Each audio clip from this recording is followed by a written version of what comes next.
नमस्कार मित्रों। हम अपने ऋषियों को भले बुला दें, भले हमारे पाठ्यक्रम के हिस्सा नहीं रहे हैं हमारे ऋषि, ये हमारी लोकतंत्र की सबसे बड़ी कमजोरी रही है कि हमें उस चीज़ का हिस्सा नहीं बनाया गया। हमें तो एक बार बहुत बड़ा दुख हुआ जब हमें 97 में एक मर्डर केस लगा था एटा में। तो वहाँ सत्यनारायण कप्तान था। जब मैं उससे मिलने गया कि ये मुकदमा मुझ पे झूठा लगा है, आप इसकी जांच करा लीजिए, आपके पास तमाम एजेंसी हैं, आपको पता लग जाएगा। तो उस कप्तान की सोच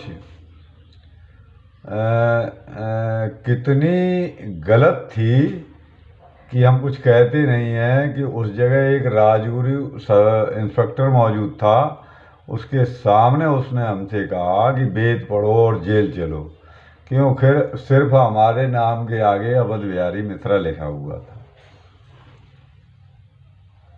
तो अब जब इतनी गंदी सोच वाला आदमी हमसे ये कहता है, बाद में उसने राजगुरु ने हमसे कहा कि वो ये कहता है कि इसे जेल भेज दो, चलो कम से कम उसको तब 10,000 15,000 रुपये मिलते थे, उसको वो मिल जाएंगे। तो मैंने एक हमारी लाइफ स्पॉइल करने के लिए और एक अपने समाज को रुपया दिलाने के लिए उसने हमें उसमें इम्प्रेस्ड कर दिया था।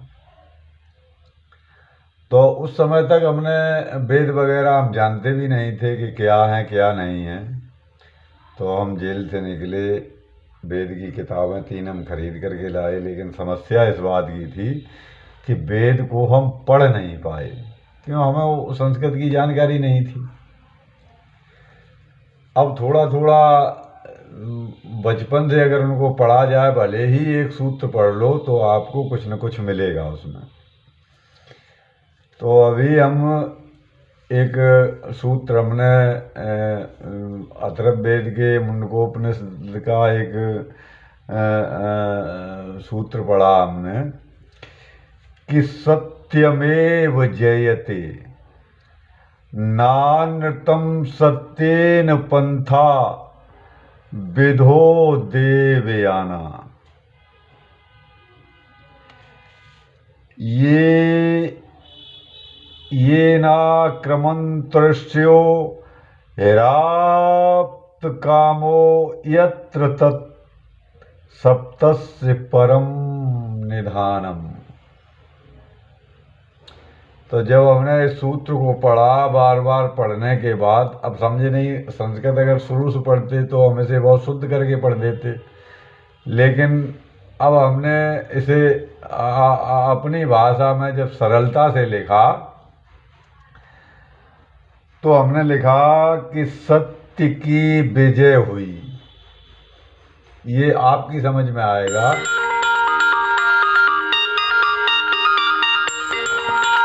कि सत्य की विजय हुई, हार असत्य की होती है।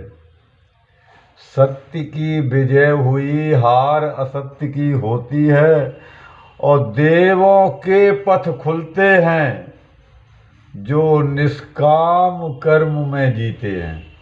देवों के पथ खुलते हैं जो निष्काम कर्म में जीते हैं।